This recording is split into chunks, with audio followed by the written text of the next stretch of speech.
Ikinuwento na isang GMA News stringer sa Negros Oriental ang kanyang personal na karanasan nang lumindol ng malakas doon noong Lunes.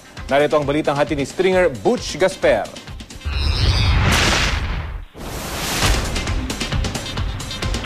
Ilang oras matapos ang malakas na bagyanig, narating ko ang bayan ng Tayasan, Negros Oriental, isa sa pinakanapinsala ng 6.9 magnitude na lindol. Sa aking pag-iikot, kitang-kita ko ang bakas ng trahedya. Nakaharang sa daan ang mga naglalakihang mga bato, ang ilang tulay, halos maputol at di na madaanan. Tumamba din sa akin ang kapilang ito na nagiba ang isang bahagi.